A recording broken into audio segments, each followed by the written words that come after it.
much for that. Well, what has been demonstrated across the last week is that they are attempting to fold Palestine into the cultures wars. And what we know is that the culture wars are to distract from the class war. It's the same people that have ranted and raved about cancel culture in the media class that are now telling you Israel's right to defend itself includes the bombing of hospitals, schools, churches and mosques, and driving 2 million Palestinians out of Gaza into the Sinai desert. The real cancel culture in this country is the thousands of workers who were spied on and blacklisted in this country. The real cancel culture is children referred to prevent because they mentioned the word Palestine or Syria in class. The real cancel culture is people dying in the English Channel trying to get into this country. And yes, the real cancel culture is the millions of Palestinians rendered refugees, not only in their own land, but outside of it. So you see, the same people, the very same people that told you lies about the RMT are the very same people that told you lies about WMD. Yeah. Now, the very same people that told you lies about WMD are the same people that tell you lies about refugees. Yeah. And the very same people that tell you lies about refugees are the very same people telling you lies about the Palestinians now. Yes. Now, Suella Braverman...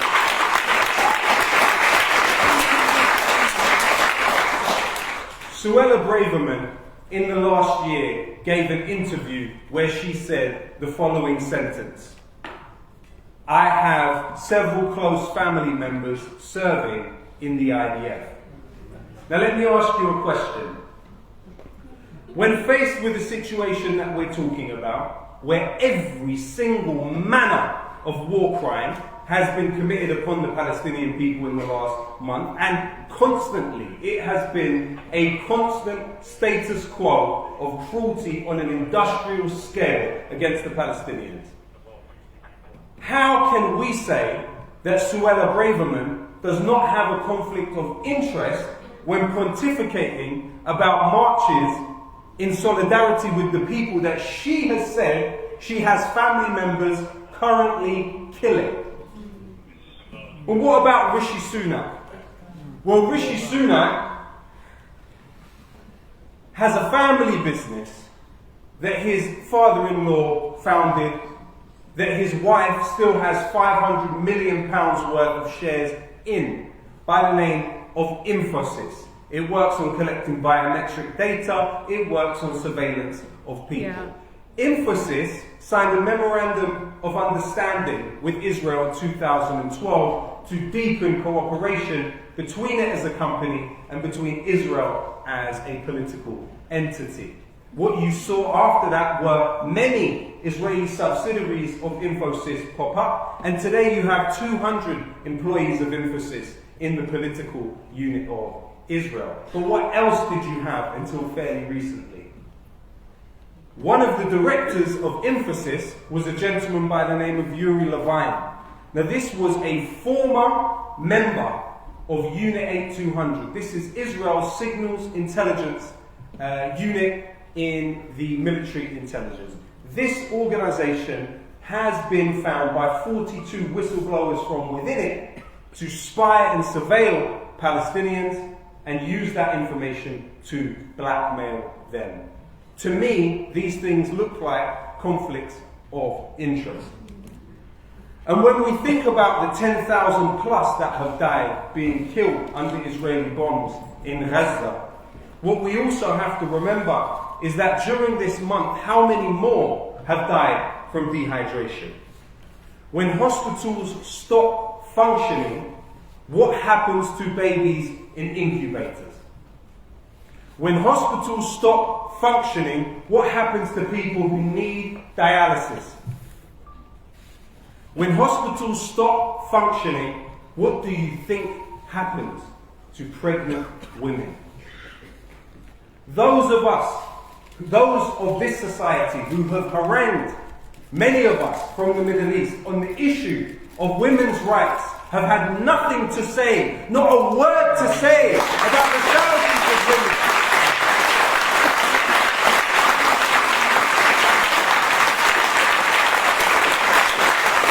You have heroes of humanity right now in hospitals in Gaza delivering babies through C-sections without anesthetic. Where is the rights of those people? Where are the rights of those people? How do we look at someone like Hassan Abu Sitta, Palestinian doctor from London with British citizenship, who is working around the clock to save lives in Gaza? And what happened? His family got a visit from counter-terror police. Why? Because he's speaking out and saving lives in Palestine. It's almost as if they don't want lives saved in Gaza. How can we look at someone like Wa'il Dahdour?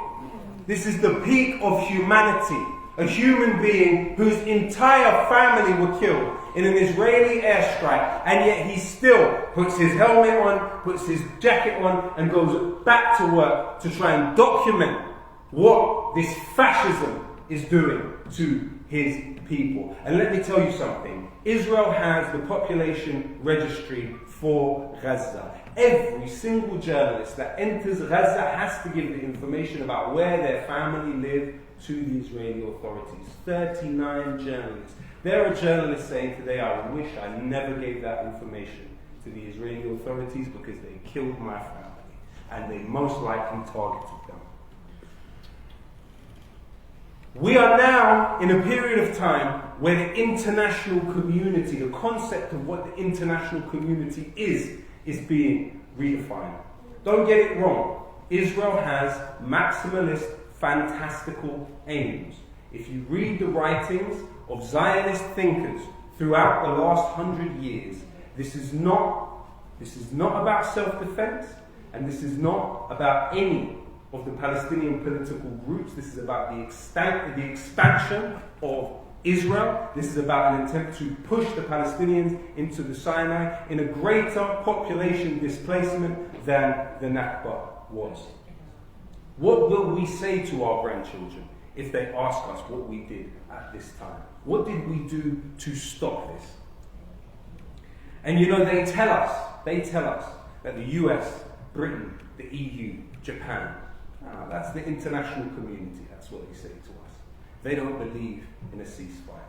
Well, let me say to you very clearly, the majority of humanity are represented by governments that not only want a ceasefire, but also represented by governments that do not define Palestinian resistance, armed resistance, as terrorism. The governments that I just named to you do, and they represent less than 1 billion people in the world. Let me tell you the governments that don't define Palestinian armed resistance as terrorism. Who's more neutral than Switzerland? The Swiss government represents around 10 million people. It doesn't define those organizations as terrorists. The Turkish government, hundreds of millions of people, doesn't define those organizations in that way. The Chinese government, 1.4 billion people, it does not define those organizations in that way. Why? Why? Because the majority of countries in the world understand themselves as post-colonial subjects. Decolonization is undoubtedly, in the eyes of the vast majority of humanity, a positive process.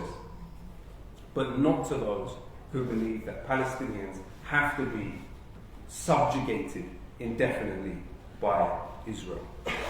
Under the UN Resolution 3246, the Palestinians have the right to armed resistance. Do not be scared by what they're saying on the news.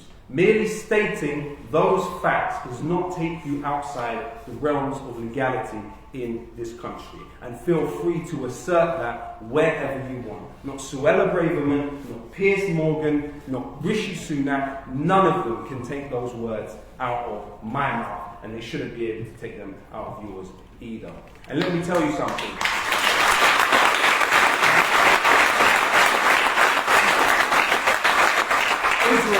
Israel perceives assertions as signs of strength. But what has been proven time and time again is what it sees as signs of strength are actually vulnerabilities. Elbit Systems, Israel's largest arms company, used to have 10 factories in this country. It doesn't anymore. It only has 8. And you know why? Because those factories have been the subject of hundreds of direct action operations across the last 3 years. Elbit Systems' headquarters office in London was shut down and permanently vacated. Elbit Systems had a subsidiary in Oldham, Ferranti Technologies, that it had to sell. You know why? Because Palestine Action repeatedly targeted them and shut them down, working with the local community. This needs to be a never again moment. We will not go back. We will shut down your factories. They are not strength, they are vulnerabilities. Now, the last point I want to make is we have several major unions in this country that around 10 years ago passed motions for BDS unanimously, but yet they have not been implemented. Now is the time, if you are a member of any of those unions, to agitate for that to happen. BDS now. If not now, then when? And you know, they tell us that resistance is futile. But what we say to them is resistance is fertile. And we will continue to plant seeds for trees that we might not sit in the shade of. But plant them, we will. Long live Palestine, long live Palestine.